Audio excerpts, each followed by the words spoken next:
Welcome to our first ever greenhouse chat. Our greenhouse chats are a brand new series where we discuss topics that you choose. And our very first topic ever is winter sowing. You have told me that you are interested in learning more about winter sowing, so we are going to dive right in. Everyone and their brother is making videos about winter sowing right now. So you can go anywhere looking, searching, and you're going to find a lot of information because winter is the time to do it. Here we are, January, fabulous timing.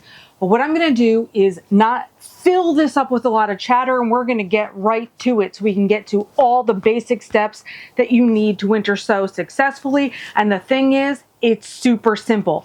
The fastest way to not do a job is to overcomplicate it.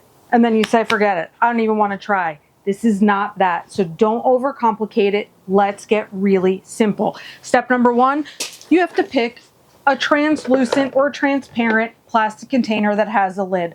I don't care what kind of container you pick. Some people use things like big plastic totes that you can buy, storage totes in the store.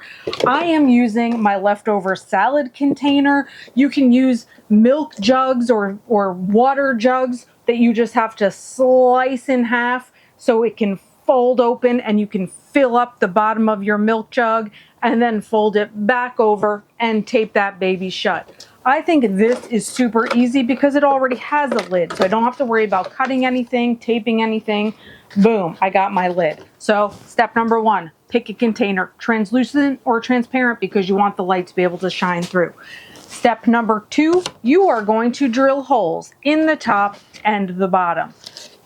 I use an actual drill with drill bits to make my holes, but you can also use a hot glue gun and just melt some holes right into your plastic if you want. Whatever it takes, get some holes. These are for drainage. The holes up at the top are for your rain or your snow or whatever kind of weather you have to be able to infiltrate your little container, and the bottom is for drainage. Why do we even winter sow? What is the purpose of it? We want the seeds that we put into these containers, we want them to get exposure to our environment, our weather, our ups and downs and our temperature changes, our rainfall, all of those things. We want our seeds to get exposed and germinate in that kind of an environment so that they're not shocked when they have now grown, sprouted, then grown, and we put them out into the landscape. We don't need to harden off. We don't need to sit there and wait, expose them little by little to our weather patterns. They're already going to be familiar with the weather patterns, so it's super easy. So those are steps 1 and 2. Step number 3, we're going to fill the bottom of this with potting soil. Here's the thing. Use standard potting soil. You don't need to go crazy mixing up any newfangled whatever concoction. Go ahead and buy your standard Miracle-Gro, whatever it is, potting mix to fill this up. The only bit of advice that I heard from a few different people, so I'm going to pass it along, is maybe don't use dollar store brand potting soil for seeds. Seeds are sensitive. They want all the nutrients, and I hear that a dollar store potting soil might lack a little bit. So it could be fine for your bigger containers and stuff of the plants that are already grown. But how about we just skip doing that for our seedlings? Great, that's step number 3. Step number 4, once this is full of our soil, we are going to put our seeds on top of the soil and then another little layer of soil on top of that, okay? No big deal at all. We're just covering our seeds. And then we're going to take a mister or a water bottle of some sort where we can just squirt our soil to make sure that it's wet. Ta-da! That is it. Our container is done. We are keeping our lid closed, and we are going to use an oil-based paint marker to write on it, to label it.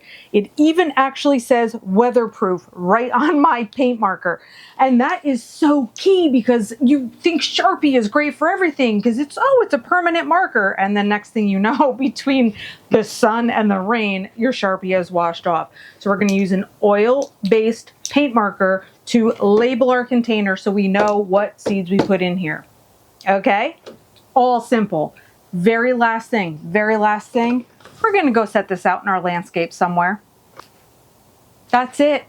Now our seeds are going to be in a nice contained environment. They're going to be labeled, and we get to put this out into our landscape and let it experience the highs and lows of our temperatures. Let it experience our snowfall and our rainfall. No big deal. Some people suggest maybe don't put it in the brightest of bright sunlight where it's going to get tons of direct sunlight. Some people say don't put it in complete shade, so maybe somewhere that's just comfortable and cozy to spend the next few months. And then once your seedlings gain a few inches worth of growth come springtime, that's when it's time to plant those babies out. So it's really not a complicated process at all. So we should all do it because we're all about saving money in the garden. Am I right? Right. The only note to add on to that is keep a check on them and make sure that they are getting enough water through the holes that you've drilled at the top. I've made mine look pretty holy, top and bottom. But just in case they're not getting enough water, you don't want your soil to dry out, and you may need to spritz them again with your water bottle. That's it. So this is cut and dried, very simple process to get some new plants going and only spend the amount of money it costs for a seed packet instead of buying new plants.